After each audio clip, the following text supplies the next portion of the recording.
నమస్తే welcome to NXTG news. ఈనాటి వార్తా విశేషాలు. టీడీపీ మేనిఫెస్టో చూసి జనం నమ్ముకుంటున్నారని వైఎస్ఆర్సీపీ ఎమ్మెల్సీ వర్ధు కళ్యాణి చెప్పారు. మైసూర్ బజ్జీలో మైసూరు ఉండదు, చంద్రబాబు మాటలో నిజం ఉండదంటూ ఎద్దేవా చేశారు. ఈ మేరకు వర్ధు కళ్యాణి మీడియాతో మాట్లాడారు. అబద్ధానికి పసుపు రాసినట్లు టీడీపీ మేనిఫెస్టో ఉందని తెలిపారు.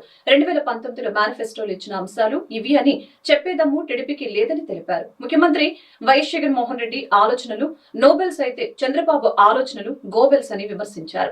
గత టీడీపీ మేనిఫెస్టోలో కనీసం 5 హామీలను కూడా చంద్రబాబు అమలు చేయలేదని పేర్కొన్నారు. రాష్ట్రంలో డ్వాక్రా మహిళలకి రుణమాఫీ చేస్తానని, నిరుద్యోగ భృతి ఇస్తానని చెప్పి మాట తప్పిన చంద్రబాబును జనం ఏమాత్రం నమ్మరని ఆమె స్పష్టం చేశారు. ఈ రోజు చంద్రబాబు నాయుడు గారు కల్పించిన సంగతి మనం చూసాం. అలాగే తీసుకుంటే అసలు ఈ ఆంధ్ర రాష్ట్ర ప్రజలందరూ కూడా ఈ మేనిఫెస్టోని చూసి ఏమనుకుంటూ ఉన్నారంటే అబద్ధం చెప్పదు చంద్రబాబు నాయుడు, నిజం చెప్పడు అనేసి. అలాగే తీసుకుంటే మైసూర్ బజ్జీలో మైసూర్ ఉండదు, చంద్రబాబు నాయుడు మాటల్లో నిజం ఉండదు. అలాగే హైదరాబాద్ బిర్యానీలో హైదరాబాద్ ఉండదు, చంద్రబాబు నాయుడు మేనిఫెస్టో వెబ్సైట్లో ఉండదు. శ్మశానంలో ముగ్గు ఉండదు, తెలుగుదేశం పార్టీకి సిగ్గు ఉండదు అని అనుకుంటూ ఉన్నారు. అసలు కంపేర్ చేస్తే చంద్రబాబు నాయుడికి మా జగనన్నకి ఈరోజు 600 హామీలు ఇచ్చి మోసం చేసిన మోసగాడు చంద్రబాబు నాయుడు అయితే, ఇచ్చిన హామీల్లో 99% నెరవేర్చిన మొనగాడు మా జగనన్నని ప్రజలందరూ చెప్తూ ఉన్న పరిస్థితి. అభివృద్ధి చంద్రబాబు నాయుడు చేసిన అభివృద్ధి గ్రాఫిక్స్లో కనిపిస్తుంది, జగనన్న చేసిన అభివృద్ధి గ్రామాల్లో కనిపిస్తుంది. అలాగే చంద్రబాబు నాయుడు విజన్ టెలివిజన్లో కనిపిస్తే జగనన్న విజన్ విలేజెస్లో కనిపిస్తూ ఉన్న పరిస్థితి మనం చూసాం. అలాగే తీసుకుంటే చంద్రబాబు నాయుడు గారివన్నీ కూడా గ్లోబల్స్ ఆలోచనలు అయితే జగనన్నవి నోబెల్ ఆలోచనలు. క్రెడిబిలిటీ కేర్ ఆఫ్ అడ్రస్గా ఈరోజు జగనన్న మేనిఫెస్టోని భావిస్తే, మేనిఫెస్టోలో ఉన్న అంశాలు అమలు చేస్తే అందులో ఉన్న అంశాలన్నీ కూడా తొంగలో తొక్కిన వ్యక్తి చంద్రబాబు నాయుడు గారు. జగనన్న మేనిఫెస్టో అంశాలు నవరత్నాలు చక్కగా అమలు చేస్తూ ఉంటే అతను కామెంట్స్ చేశారు, ఏదో రాష్ట్రం శ్రీలంక అయిపోతుంది, వెనిజులా అయిపోతుంది అని. మరి అదే అంశాలు కాపీ కొట్టడమే కాకుండా అలవి కాని హామీలు, అబద్ధపు హామీల్ని ఇచ్చిన పరిస్థితి మనం చూసాం. మరి ఇప్పుడు అవదా? అసలు ఈ డబ్బులు ఎక్కడి నుంచి తెస్తారు, ఎలా వస్తుంది అనే విషయం కూడా మీరు చెప్పాల్సిన అవసరం లేదా? నిజం చెప్పాలంటే మేనిఫెస్టో చంద్రబాబు నాయుడు అనౌన్స్ చేసిన మేనిఫెస్టో ప్రజలను మరొకసారి మోసం చేసేందుకు ఎన్డీఏ కూటమి అసత్యాల మేనిఫెస్టోను విడుదల చేసిందని మాజీ మంత్రి పేర్ని నాని విమర్శించారు. ఈ మేరకు మచిలీపట్నంలో నిర్వహించిన విలేకరుల సమావేశంలో ఆయన మాట్లాడారు. 3 పార్టీలు కలిశామని కూటమి అభ్యర్థులు చెప్పుకుంటున్న మేనిఫెస్టోపై ఒకరి ఫోటో లేకపోవడం విడ్డూరంగా ఉందని అన్నారు. 3 ఫోటోలు 2 ఫోటోలు అయ్యాయంటే మేనిఫెస్టోలోని అంశాలు ఫోటో లేని వారికి ఇష్టం లేదా అని ప్రశ్నించారు. ఆడిన అబద్ధం ఆడకుండా జరగనివి అసత్యాలు మేనిఫెస్టో రూపొందించిన కూటమి సభ్యులు 40 ఏళ్ల రాజకీయ జీవితం 14 ఏళ్లు ముఖ్యమంత్రి చేశారని చెప్పుకోవటం చూస్తే ప్రజలకి అర్థమవుతుందని తెలిపారు. 50 ఏళ్ల వయసున్న సీఎం జగన్ 2019లో మేనిఫెస్టోను విడుదల చేసి 99% అమలు ప్రజలకు మంచి చేస్తేనే నాకు ఓటు వేయండని ధైర్యంగా చెప్పే ఏకైక నాయకుడు సీఎం జగన్ అని ఆయన వెల్లడించారు. కూటమిగా ఏర్పడి ఆంధ్ర రాష్ట్ర ప్రజలకి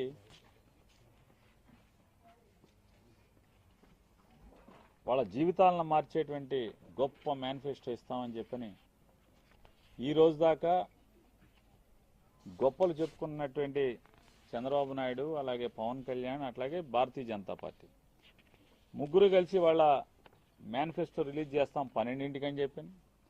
12 దగ్గర నుంచి సాయంత్రం 1, 2, 3, 4 గంటలు గడుస్తున్నా కూడా వారి మేనిఫెస్టో బయటికి రాదు. చివరికి సరే వచ్చింది మేనిఫెస్టో ఏంటంటే 2 ఫోటోలు కాస్త 3 ఫోటోలు కాస్త 2 ఫోటోలు అయ్యాయి. అంటే ఈ కూటమి సర్కస్లో ఒకసారి చూడండి. అంటే ప్రజలకు ఏదైతే వాగ్దానం చేస్తున్నారో, హామీలు ఇస్తున్నారో, ఆ హామీలకి ముగ్గురులో ఒక ఆయన సంతకం పెట్టే పరిస్థితి లేదు. అంటే ఇక్కడే అంటే వీళ్ళిద్దరూ మోసం చేస్తున్నారని మూడో అతను చెప్తున్నాడు. నా ఫోటో ఇవ్వకండి, నా సంతకం పెట్టబాకండి ఆ మేనిఫెస్టోలో అని చెప్పని ఆ పరిస్థితులు మనం చూసాం. ఎందుకని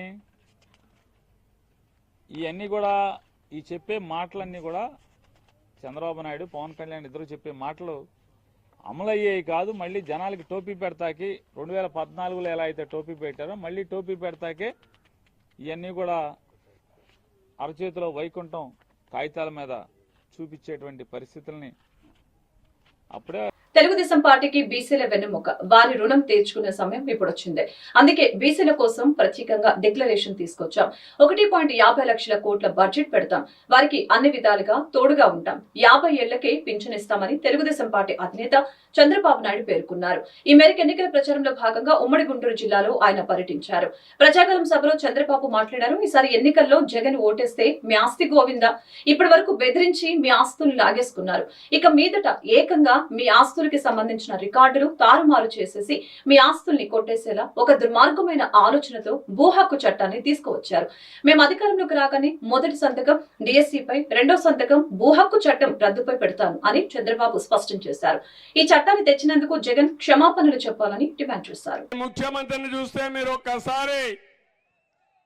మీరు ఒకసారి ఆలోచించండి. మొన్నటి వరకు బలవంతంగా ఆస్తులు రాసుకున్నారు, సెటిల్మెంట్ చేశారు. ఇప్పుడు కొత్త చట్టమే తీసుకొచ్చాడు. ఆ చట్టం పేరు జగన్ ల్యాండ్ గ్రాబింగ్ యాక్ట్. మీరు గాని ఓటేశారో మీ ఆస్తికి గోయిందా. ఇంత మనం బెదిరించి రాయించుకోవాలి. ఇప్పుడు బెదిరించే పని కూడా లేదు. రికార్డు మార్చేస్తాడు. ఆయన దగ్గర ఉంటుంది రికార్డు కంప్యూటర్లో. మీకెక్కడ కూడా రికార్డులే ఉండవు. మీకు ఈరోజు పట్టాదారు పాస పుస్తకం ఉందా లేదా అని అడుగుతున్నా. ఉందా ఈరోజు? మీ భూమి ఎవరిచ్చారని నేను అడుగుతున్నా. మీకు అది మీ తాత ఇచ్చాడా, మీ ముత్తాత ఇచ్చాడా, మీ నాన్న ఇచ్చాడా? ఒకసారి ఆలోచించుకోండి. కానీ మీ భూమి పైన సైకో ఫోటో. వాళ్ళ నాన్న ఇచ్చాడా భూమి?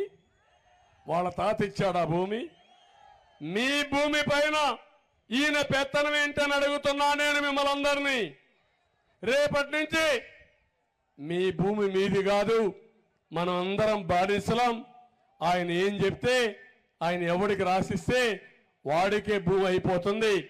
మనం ఆయన దగ్గర బానిసల వారిగా బతికే పరిస్థితి వస్తుంది. ఇప్పటికీ అలాంటివి జరుగుతున్నాయి. ఈరోజు నేను అడుగుతున్నా, సవాలు విసురుతున్నా. ఏదైతే చట్టం మేము రూపొందించాం అమలు చేయాలి అంటున్నారు. ఎందుకు రూపొందించారో సమాధానం చెప్పమని అడుగుతున్నా. వంగవీటి మోహనరంగ ఆశయాలకు అనుగుణంగా రాష్ట్ర ముఖ్యమంత్రి వైఎస్ జగన్మోహన్ రెడ్డి బలహీన వర్గాల అభ్యున్నతికి పాటుపడుతున్నారని గుంటూరు తూర్పు నియోజకవర్గ వైసీపీ ఎమ్మెల్యే అభ్యర్థి నూరి ఫాతిమా, వైసీపీ నాయకులు వంగవీటి నరేందర్ తెలిపారు. వైసీపీ పాలనలో కాపుల సంక్షేమం బ్రహ్మాండంగా జరిగిందని అన్నారు. రాష్ట్రంలో 30 ఎమ్మెల్యే స్థానాలు, 5 ఎంపీ స్థానాలు కాపులకు కేటాయించిన ఘనత జగన్ కి దక్కిందని తెలిపారు. అలాగే కాపు నేస్తం ద్వారా మహిళా సాధికారతకు బాటలు వేశామని తెలిపారు. పాత గుంటూరు జనసేన పార్టీ నాయకులు ఎడ్ల నాగమల్లేశ్వరరావుతో పాటు 300 కుటుంబాలు వైసీపీలో చేరిన సందర్భంగా ఆయన ఆధ్వర్యంలో బిఆర్ స్టేడియం నుంచి పాత గుంటూరు ఆంజనేయ స్వామి దేవస్థానం వరకు భారీ ర్యాలీ కార్యక్రమం నిర్వహించారు. ఈ ర్యాలీలో ఎమ్మెల్యే ముస్తఫా, నూరి ఫాతిమా, వంగవీటి నరేంద్ర, నేరెళ్ల సురేష్, జియావుర్ రెహమాన్, గులాం రసూల్ పాల్గొన్నారు. ఈ సందర్భంగా ఏర్పాటు చేసిన సభలో వారు మాట్లాడారు. సమాజానికి మంచి చేసే నాయకత్వాన్ని ప్రజలు ఎన్నుకోవాలని సూచించారు. సామాజిక న్యాయం ద్వారా అన్ని వర్గాలకు వైసీపీ సముచిత స్థానం కల్పించిందని తెలిపారు. ఈ నెల 13న జరిగే సార్వత్రిక ఎన్నికల్లో ఫ్యాన్ గుర్తుపై ఓటు వేసి వైసీపీ అభ్యర్థుల్ని గెలిపించవలసిందిగా కోరారు. ఈ కార్యక్రమంలో వైసీపీ ముఖ్య నాయకులు, కార్పొరేటర్లు పాల్గొన్నారు.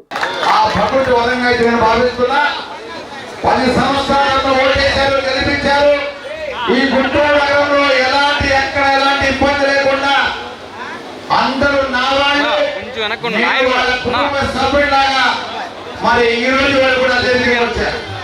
మరి ఆ భగవంతుడు మరి నూరి ఫాతిమాని ఎన్నుకున్నాడు. మరి జగన్మోహన్ రెడ్డి గారు కూడా మరి నూరి ఫాతిమాని ఎమ్మెల్యే చేయాలని నిశ్చయించారు. కాబట్టి ఈ రోజు నూరి ఫాతిమా ఇక్కడ ఎమ్మెల్యేగా పోటీ చేయబోతుంది. అదేవిధంగా ఎంపీగా పిల్లలు రోసే గారు పోటీ చేయబోతున్నారు. రెండు గుర్తులు కూడా మరి ఫ్యాన్ గుర్తు కాబట్టి 2 బటన్లు కూడా ఫ్యాన్ గుర్తు మీద వేసి కనిపించవలసిన కోరుకుంటూ మరి అదేవిధంగా ఈరోజు ఒకసారి ఆలోచన చేయండి. మన ముఖ్యమంత్రి జగన్మోహన్ రెడ్డి గారు ఆశయాలు పెద్దవి, ప్రతి ఒక్కరు కూడా ఆశయాలు ఉండాలి. నా కొడుకు పుడతాడు, మంచిగా చదువుతాడు, మంచి ఉద్యోగం వస్తుంది, మా జీవితాలు మారిపోతాయని ప్రతి ఒక్కరికి కూడా కోరిక ఉంటుంది. అలాంటి కోరికే మన ముఖ్యమంత్రి జగన్మోహన్ రెడ్డి మరణించడం జరిగింది. మరి అది మన దృష్టిలో పెట్టుకొని ఆయన ఆశయాన్ని ఎవరు ముందుకు తీసుకెళ్తున్నారని ఒక ఆలోచన ప్రతి ఒక్కరు చేయండి. చేస్తేనే మంచి జరిగే వ్యక్తికి మంచి చేసే ప్రభుత్వం ఉంది. ఈ ప్రభుత్వం పేదల ప్రభుత్వం, పేదలకి మంచి చేసే ప్రభుత్వం అని ఆలోచన చేయండి మీరందరూ కలిసి. ఈ రోజు మరి కాపు సామాజిక వర్గం చెందిన ప్రతి ఒక్కళ్ళు కూడా మరి ఏం కోరుకుంటున్నారు అని అంటే, మన గుంటూరు ఈ జిల్లాలోనే మరి 3 కాపులకి అవకాశం ఇవ్వడం జరిగింది. మరి ఎప్పుడు ఎన్నప్పుడు లేనట్టుగా గుంటూరు తూర్పులో ఈ కాపు సామాజిక వర్గం ఎక్కువ దాదాపుగా 2,49,000 ఉంటే అందరికీ మరి జగన్మోహన్ రెడ్డి గారు ఇక్కడ 3కి అవకాశం ఇచ్చారు.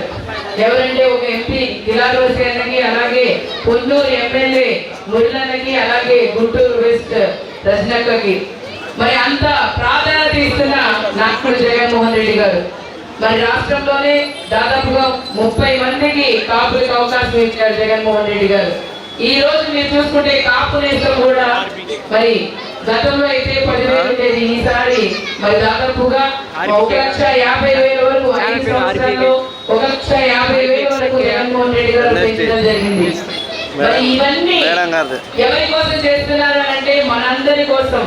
మనం బాగుండాలి, మన ప్రభుత్వం మనం బాగుండాలి అని అంటే ప్రభుత్వం మనకి సంక్షేమ పథకాలు అందించాలి. ఏ విషయంలో అయినా కూడా విద్యార్థులు మనం చూస్తాం. పాల్గొంటున్న ఈ కార్యక్రమం నాకు రాజకీయంగా నేను ప్రత్యక్ష రాజకీయాల్లో వచ్చిన రోజు నుంచి గుంటూరులో ఏదున్నా కూడా మా రాధారంగ మిత్రమండలి తరఫున నేను రంగా గారి ఆశయాన్ని ముందుకు తీసుకెళ్లే దిశగా అడుగులు వేస్తున్న సమయంలో గుంటూరు నుంచి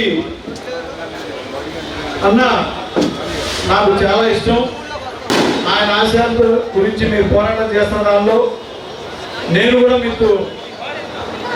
మీరు చేసే జర్నీలో నేను కంటిన్యూగా మీతో ఉంటానని చెప్పని 2016 నుంచి మొదలుపెట్టుకుని ఇప్పటి వరకు నిత్యం నేను చేసే అనేక కార్యక్రమాల్లో గుంటూరు నుంచి పూర్తి స్థాయిలో నేను ఎక్కడికి వెళ్ళినా నాతో తిరుగుతూ నాకు అండగా నిలబడినటువంటి నా సోదరుడు ఎడ్ల నాగమల్లేశ్వరాన్ని ఎప్పుడు కూడా నేను చూసుకోను.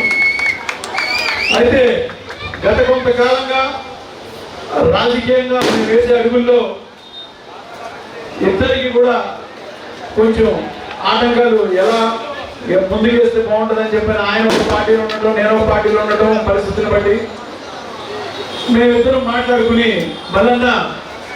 మనల్ని నమ్ముకుని చాలా మంది ఉన్నారు. ముఖ్యంగా మనం అధికారం వైపు లేకపోతే మనల్ని నమ్మిన వాళ్ళని మనం ఎప్పుడు కూడా వాళ్ళని తృప్తిపరచలేము. కాబట్టి ఈసారి మనం సరైన నిర్ణయం తీసుకోవాలని చెప్పని చాలా కాలంగా మాట్లాడుకుని మొదట నేను జగన్మోహన్ రెడ్డి గారు చేసేటువంటి అనేక సంక్షేమ కార్యక్రమాల విషయంలో మీ అందరూ ఎలా అయితే ఇష్టపడ్డారో నేను కూడా చాలా సంతోషం. అలానే చాలా రకాలుగా జనాల్ని మోసం చేశారు. అందువల్ల ప్రజలు ఆయన్ని దింపేసి జగన్మోహన్ రెడ్డి గారికి పట్టం పెట్టారు.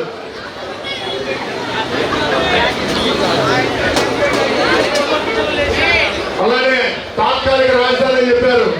అదేవిధంగా రాజధానిలో తాత్కాలిక రాజధాని చెప్పి అలానే వాళ్ళకి ఎవరికి ఎదురుపడిన రేపు రేపు కనుక మేము అధికారంలోకి వస్తే మీకు రాజధాని ఇంటర్నేషనల్ లెవెల్లో చేస్తారని చెప్పారు.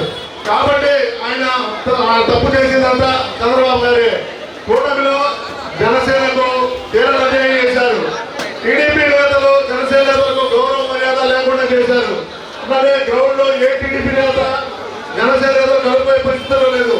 జనసేన ఇన్ఛార్జీలకు ప్రోటోకాల్ లేకుండా అన్ని ఇబ్బంది పడుతున్నారు. అది ఆ విషయం అధిష్టానికి తెలియజేస్తారని వాళ్ళకి స్పందించారు. అభివృద్ధి పేరుతో వైసీపీ నేతలు దోపిడీ చేశారని గుంటూరు పశ్చిమ నియోజకవర్గ కూటమి ఎమ్మెల్యే అభ్యర్థి గల్లా మాధవి ఆరోపించారు. నగరవాసులకు మెరుగైన మౌలిక వసతులతో పాటు కనీస సౌకర్యాలు కల్పించడంలో వైసీపీ ప్రభుత్వం విఫలమైందని ధ్వజమెత్తారు. జనరంజక పాలన అని గొప్పలు చెప్పుకునే జగనన్న పాలనలో అన్ని వర్గాల ప్రజలు ఇబ్బందులు పడుతున్నారని తెలిపారు. స్థానిక 38వ డివిజన్ కార్పొరేటర్ పద్మశ్రీ శ్రీనివాసరావు ఆధ్వర్యంలో గుజ్జనగుండ్ల ప్రాంతంలో జరిగిన ఎన్నికల ప్రచారంలో గుంటూరు పశ్చిమ నియోజకవర్గ కూటమి ఎమ్మెల్యే అభ్యర్థి గల్లా మాధవి పాల్గొన్నారు. ఈ సందర్భంగా స్థానికులు ఆమెకు బ్రహ్మరథం పట్టారు. మహిళలు మంగళ హారతులు పట్టి నీరాజనాలు పలికారు.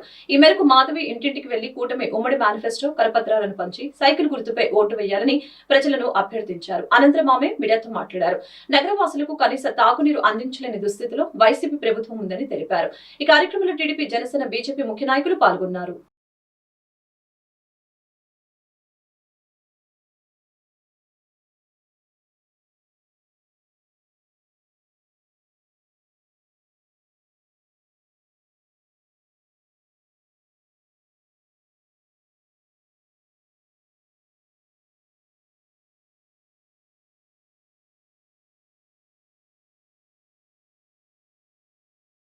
డబ్బులు ఇస్తే వచ్చే వెనకాల కార్యకర్తలు లేదంటే ఉంటారు కానీ మనకి ఇలాగ ఇంత అశేష జనవాహిని ఇళ్లలో నుంచి బయటకు వచ్చి ప్రతి ఒక్కరూ ఇది ప్రచారంలో పాలు పంచుకుంటున్నారు. చాలా అద్భుతంగా ఆనందంగా ఉందండి. ఇంతటి ఆదరణ, నమ్మకం చూస్తుంటే నిజంగా నాకు నా మనసు ఉప్పొంగిపోతుంది. ప్రచారంలో ప్రజలు ఏ సమస్యలను ఎక్కువ దృష్టి తీసుకొస్తున్నారు? మన గుంటూరు పశ్చిమ నియోజకవర్గంలో రకరకాల సమస్యలు ఉన్నాయండి. మంచినీటి సమస్య ఉంది, రోడ్ల సమస్య ఉన్నాయి, డ్రైనేజ్ సమస్య ఉంది. ప్రధానంగా ఇవి ఎక్కువగా ఇంకా ప్రజలు వాటినే ఇబ్బంది పడతా ఉన్నారు. ఇకపోతే మళ్ళీ కొన్ని ప్రాంతాల్లో ఇల్లు పట్టాలు లేక ఎంతోమంది ఇబ్బందులు పడతా ఉన్నారు. పెన్షన్లు రాక చాలామంది ఇబ్బంది పడుతూ ఉన్నారు. వాలంటీర్ వ్యవస్థల్లో ఇబ్బంది పడేవాళ్ళు ఎంతోమంది ఉన్నారు. అంటే బలవంతంగా మమ్మల్ని రాజీనామా చేయిస్తూ ఉన్నారు మాకు ఇష్టం లేకపోయినా, లేదంటే బలవంతంగా మమ్మల్ని ప్రలోభ పెడుతున్నారు అనే బాధల్ని వ్యక్తం చేస్తూ ఉన్నారు. ఇంకా పలు ప్రాంతాల్లో యావత్ రాష్ట్రం అంతా ఉంది. అయితే కొంతమంది యువత కూడా మాకు ఉద్యోగాలు లేక ఎంతో ఇబ్బంది పడుతున్నామంటున్నారు. ఇక మన ప్రచార భాగంలో ఉద్యోగస్తులు కలిసినప్పుడు జీతాలు లేవు, నెలకి కరెక్ట్గా జీతాలు ఇచ్చే పరిస్థితి లేవు, మాకు పెన్షన్ లేవు, డిఏలు లేవు, టీఏలు లేవు అని వివిధ రకాలైన ప్రాంతాల్లో వివిధ రకాలైన ప్రజానీకం మొత్తం కూడా వారి బాధల్ని వ్యక్తపరుస్తూ ఇబ్బంది పడుతున్న పరిస్థితి కనపడుతుందండి. 200 కోట్లతో మేము గుంటూరు నగరాన్ని అభివృద్ధి చేసామని చెబుతున్నారు. దీని మీద మీకు ఎలా అనిపిస్తుంది? అంటే 200 కోట్లు లేదంటే 500 కోట్లు తెచ్చినా కూడా ప్రతిదీ నాయకుల లేదంటే వారి సొంత కార్యకర్తల జోబుల్లోకి వెళ్ళాయి కానీ ప్రజలకు ఇంతవరకు అందింది ఏదీ లేదండి. అదే అంది ఉంటే ఈరోజు కృష్ణానది పక్కనే ఉన్నా కూడా ఇంకా మంచినీటి కోసం ఈ వేసవి కాలంలో తాగే నీరు కూడా లేకుండా ప్రతి ఒక్కరూ క్యాన్ల వాటర్ని కొనుక్కొచ్చుకుంటున్న పరిస్థితి కనపడుతుందండి. ఇంట్లో ఒక కుళాయి కూడా లేని పరిస్థితి. మరి నిజంగా నిధులు సమకూరే ఉంటే లేదంటే వారు నిబద్ధతగా పని చేసే ఉంటే గుంటలూరుగా ఉండేది గుంటూరు అయ్యింది. ఇప్పుడు గుంటూరు బావిలూరులాగా అయిపోతుంది. ఎటు చూసినా అగాధం కనపడుతుంది. పిల్లలు ఎటుపోయి ఎటు పడతారో తెలియని పరిస్థితిలో ఉంది. అలాగే డ్రైనేజ్ వ్యవస్థ తీసుకుంటే మురిక్కాలవల మధ్యలో ప్రజలందరూ బ్రతుకుతున్నారు. ఇళ్ల మధ్యలోనే మురుగునీరు పారుతున్నా అదే వాటి నుంచి ఎన్నో రకాలైన అనారోగ్యాలకు పాల్పడుతున్నా కూడా ప్రజల్ని పట్టించుకునే నాయకులు గడిచిన 5 ఏళ్లలో కనిపించలేదు. మరి నిధులన్నీ ప్రజల కోసమే మరి కేటాయించారో లేకపోతే వారి జోబుల్లోకి వెళ్ళాయో అది మరి తెలుసుకోవాల్సిన పని ఉందండి. పవన్ కళ్యాణ్ పిఠాపురంలో ఓడించి తన్ని తరిమేసేందుకు ఇక్కడ ప్రజలు సిద్ధంగా ఉన్నారని కాపు ఉద్యమ నేత ముద్రగడ పద్మనాభం తెలిపారు. ముఖానికి రంగులు వేసుకుని వచ్చేస్తే ప్రజలు ఓట్లు వేస్తారా అని ప్రశ్నించారు. పిఠాపురంలోని పవన్ కళ్యాణ్ ఓడించకపోతే తన పేరు ముద్రగడ పద్మనాభం రెడ్డిగా మార్చుకుంటానని స్పష్టం చేశారు. ఉప్మా కాఫీలు పెడుతున్నారని విమర్శించడం పవన్ కు తగదని తెలిపారు. ఇంటికి వచ్చిన వారికి మర్యాద చేయడం తమ కుటుంబానికి అలవాటని చెప్పారు. 2014 నుంచి బీజేపీతో కలిసే ఉన్న పవన్ కళ్యాణ్ ప్రత్యేక హోదా ఎందుకు తీసుకురాలేదని ఆయన సూటిగా ప్రశ్నించారు.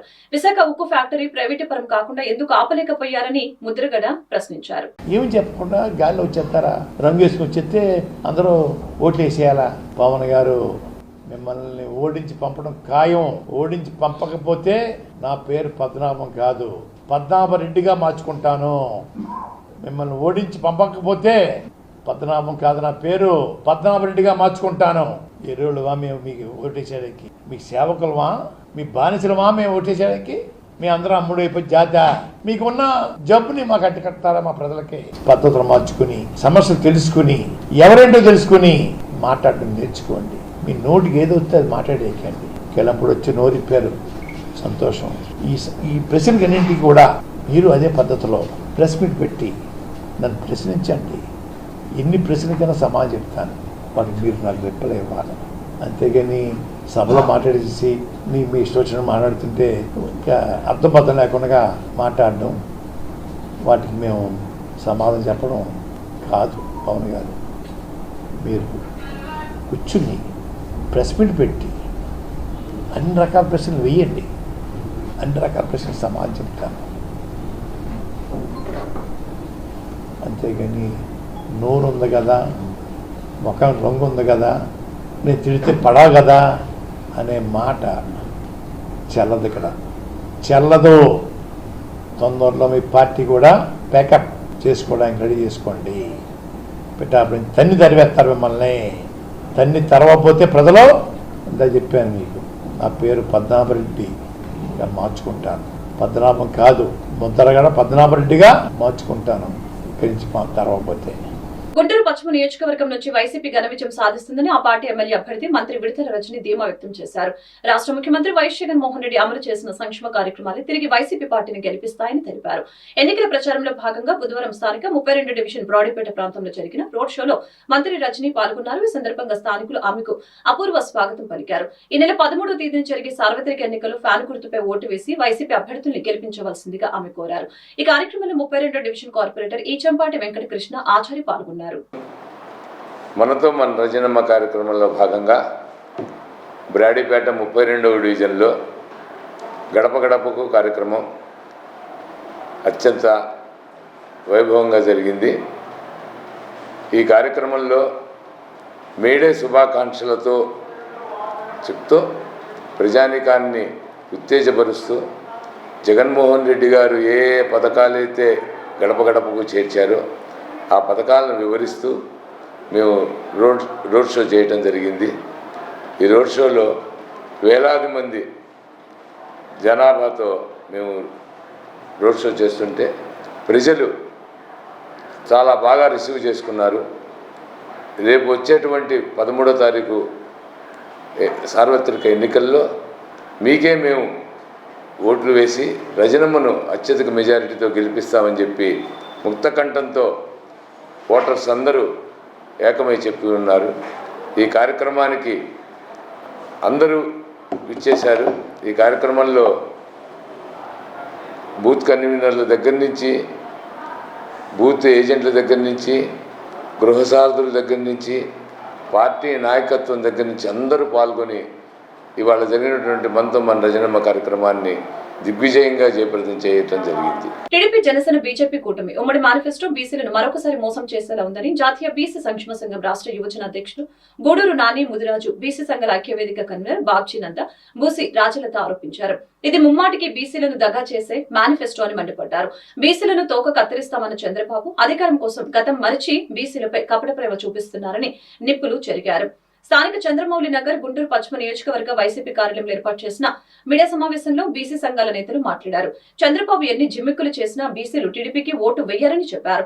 బీసీలకు అన్ని విధాలుగా అండగా ఉన్న జగన్మోహన్ రెడ్డిని తిరిగి సీఎం చేసేందుకు వారు సిద్ధంగా ఉన్నారని తెలిపారు.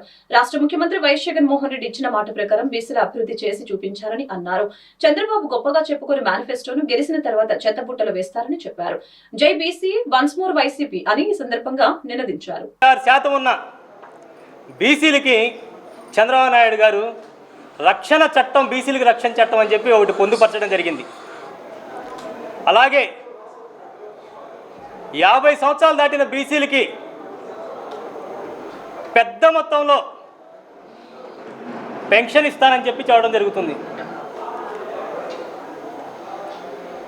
మరి నేనైతే బీసీ రాష్ట్ర యువజన అధ్యక్షుడిగా ఈ ఎన్డీఏ కూటమిని సూటిగా అడుగుతున్నాను.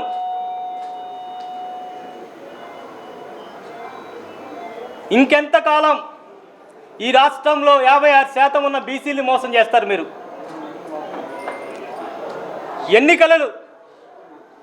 ఎన్నికల దగ్గర పడగానే చంద్రబాబు నాయుడికి మొదటగా గుర్తుకొచ్చేది గంపగుత్తగా 56% ఉన్న బీసీ ఓట్లే అని చెప్తాను. ఈ 40 సంవత్సరాల్లో ఈ రోజున ఈ పత్రికా సమావేశం ఏర్పాటు చేయడానికి గల ప్రధానమైన కారణం ప్రతిపక్ష నేత శ్రీ నారా చంద్రబాబు నాయుడు గారు ఉమ్మడి మేనిఫెస్టో అని చెప్పి నిన్న ఒక మేనిఫెస్టో రిలీజ్ చేశారు. ఆ మేనిఫెస్టో ఎలా ఉందయ్యా అంటే, గతంలో 2014 ఎన్నికలప్పుడు ఏదైతే మేనిఫెస్టో ఇచ్చారో 600 హామీలతో అందులో 10% కూడా నెరవేర్చకుండా జనాలు ఆ మేనిఫెస్టోను చూస్తారు, మళ్ళీ అడుగుతారని ఆ మేనిఫెస్టోని సాక్షాత్తుగా ఇంటర్నెట్ నుంచి తొలగించిన వైనం. ఈ రోజున బీసీ డిక్లరేషన్ అని చెప్పి వాళ్ళు నిన్న మేనిఫెస్టోలో పెట్టారు. 50 ఏళ్లకే 4,000 రూపాయల పెన్షన్ బీసీలకు అమలు చేస్తామన్నారు. ఇదే హామీ 2014లో కూడా ఇచ్చారు. మరి అప్పుడు అమలు చేశారా? అప్పుడు చేయలేని వాళ్ళు మళ్ళీ ఇప్పుడు ఎలా చేస్తామని మోసకారపూరితమైన చూస్తే చాలా హాస్యాస్పదంగా ఉంది. ఇదే పని 2014లో మేనిఫెస్టో రిలీజ్ చేశాడు.